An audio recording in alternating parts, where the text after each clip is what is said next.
Hello, you're reading with Jimmy. This is Jimmy. You're reading Alice's Adventures in Wonderland, Chapter 8, The Queen's Croquet Ground. We're analyzing pages 90 and 91. We left off as the Queen told everyone to get their places and the game began.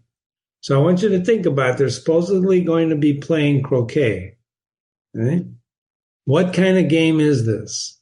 So we learned that the hedgehogs are alive and they're the ball. And we learned that she was carrying, the mallet, which was a flamingo now. We find out in the first word here, it's a flamingo. And the soldiers had to double themselves up and stand on their head, hands, and feet to make the arches. So you should look up what a croquet game is in order to figure out what's going on here.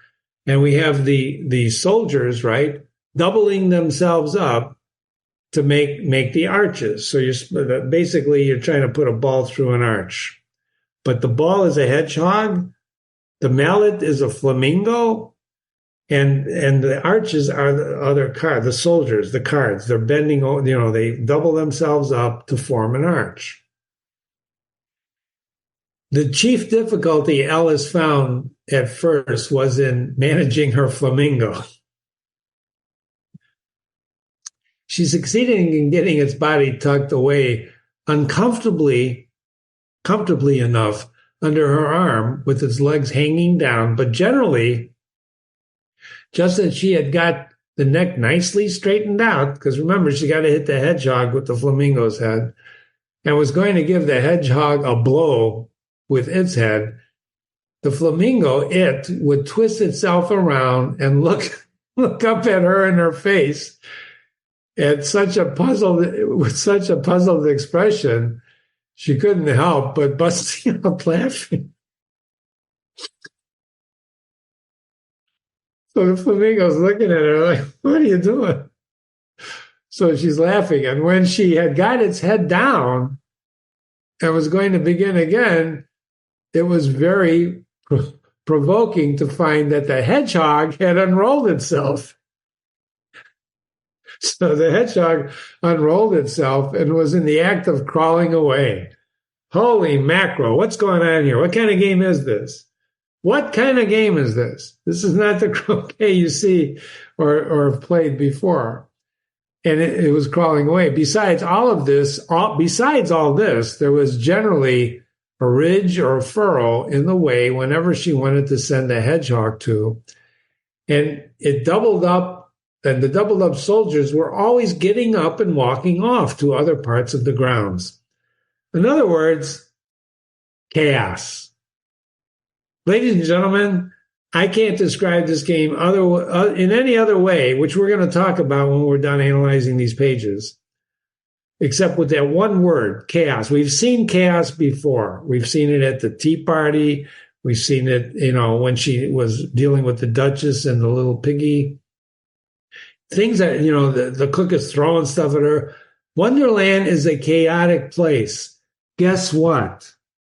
Life is a chaotic place, isn't it? If you think about all the things that can happen and all the things that happen, sometimes they just don't make sense. But we're going to talk about what chaos means in a minute. Anyway, Alice soon came to the conclusion, and see, but the word chaos I wrote in here when I first read it, because that's exactly what the narrator is such a gifted narrator, Lewis Carroll, the writer. He's brought chaos to life with a flamingo, a hedgehog, and the croquet game. Alice soon came to the conclusion it was a very difficult game indeed.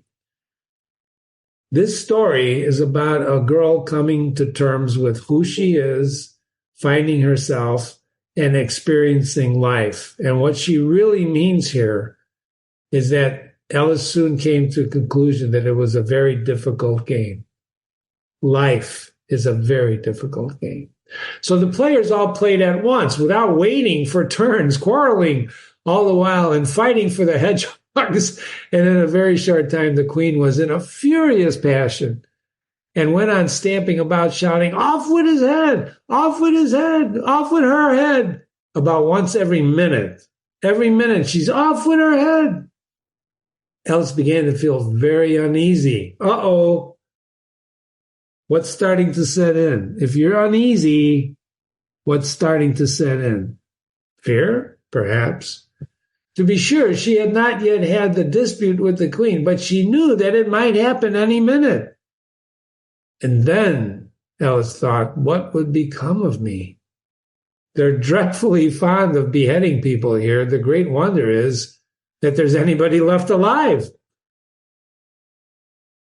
She makes the observation that she's cutting off everybody's head. How can all these people be alive? Anyway, she was looking around for some way to escape. She doesn't want to play the game anymore. And wondering whether she could get away without being seen when she noticed a curious appearance in the air.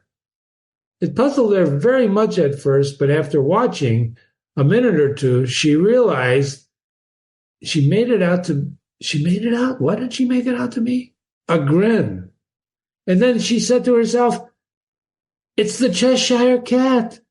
Now I'm going to have somebody to talk to. The cat shows up. He appears, right? How are you getting on? Said the cat as soon as there was a mouth enough to speak with. Remember, he's appearing not in all at once. Why? Because that frightened her. Up and back, up and back. So he's coming in slowly, and his mouth says, how are you getting on? Alice waited till at least the eyes appeared, and then she nodded. Well, it's no use speaking about it, she thought, till the ears have come, or at least one of them. So this is a smart kid, isn't it? She's not going to talk to this cat until the ears are there, because he won't hear what she says anyway. And so in another minute, the whole head appeared, and then Alice put down her flamingo and began an account of the game. And what she means, she's going to narrate the account, feeling very glad she had someone to listen to her. Remember how important conversations are. They have someone to talk to, where you can share what you're seeing, your experiences. And the cat seemed to think that there was enough of it now in sight, and no more of it appeared, so it stops appearing. I don't think they play it all fairly, Alice said in rather a complaining tone. And they all quarrel so dreadfully. We're going to stop there for this couple of pages.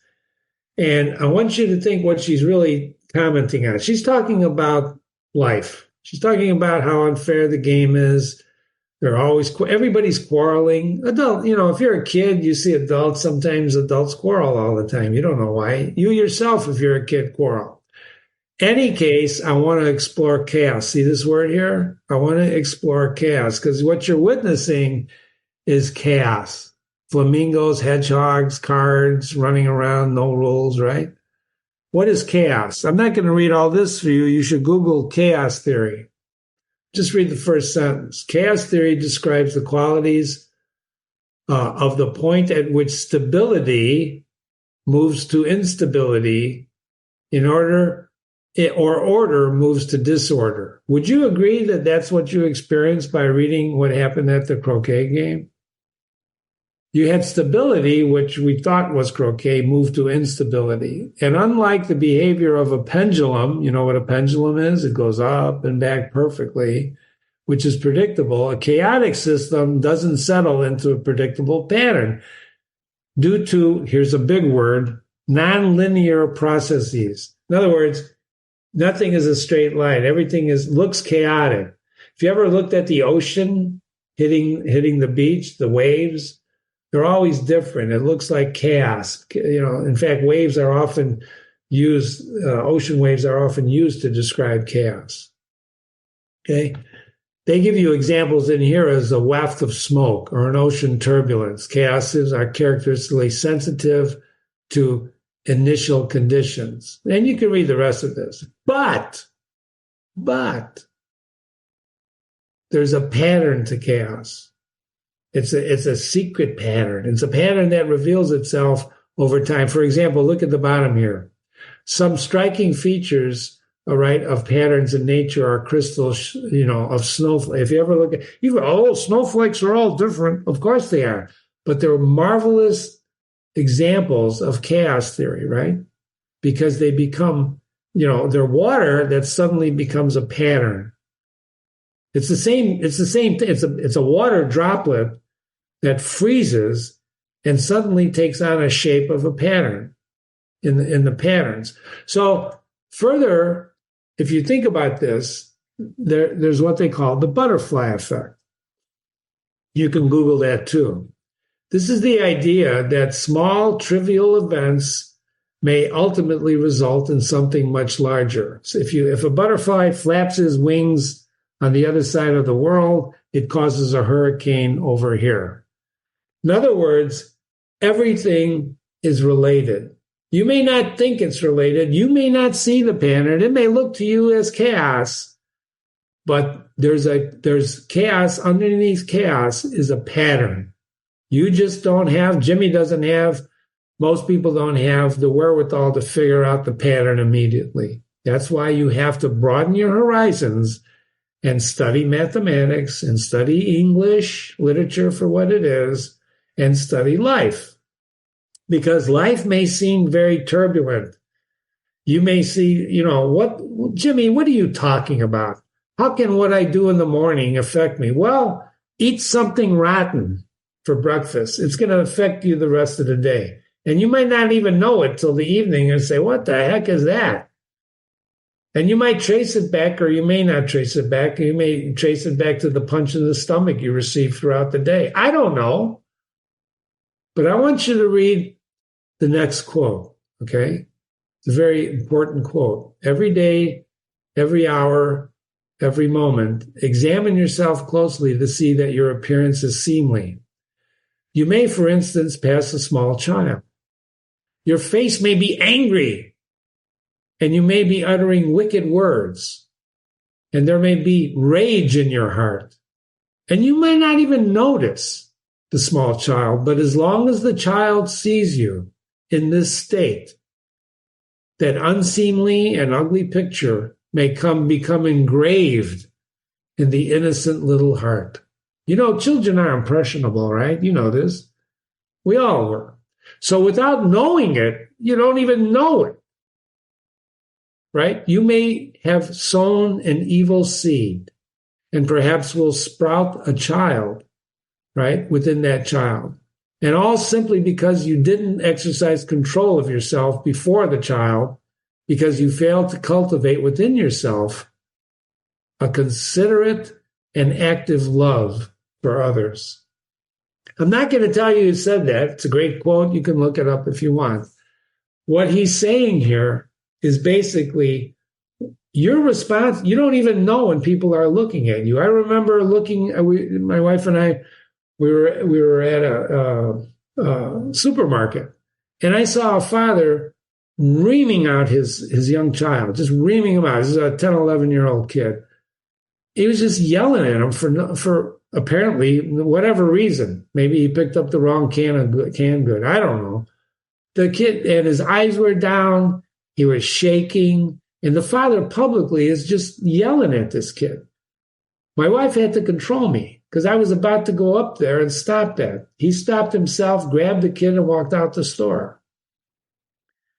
That impressed. That's in my mind. I think about that sometimes, and I think, who would do that? Who would do that publicly? Well, Jimmy, he had good reason for doing that. Well, really? You don't do that publicly. If you're going to punish somebody, do it privately. You don't have to, boast how tough you are. In any case, just remember, Alice's experiences right now. Let's go back to what this chapter was about. This is Alice looking at life, which a croquet game is life. It's chaos. She doesn't know what to do. The rabbit shows up. She starts talking to them. They're not playing fairly. The queen has no idea what she's doing. She's just yelling at the top, off with his head, off with her head. Right? She has no idea what effect that's having on anybody, right? We have to be aware. If you're going to get through life, that's why this is such an important book. You got to be aware of not only what you do, you have to be aware of what others do, and you have to be able to perceive correctly what they're doing. You make the wrong conclusion on what people are doing, what you think they're doing, it's going to spin out of control. Just remember, everything's related. If you're listening to this, hopefully this will affect you in a positive way, not a negative way. But we don't know, right? This is Jimmy. You're reading with Jimmy. My email is jimmy@readingwithjimmy.com, jimmy@readingwithjimmy.com. I really enjoy these 2 pages and look forward to seeing you soon. Thank you so much.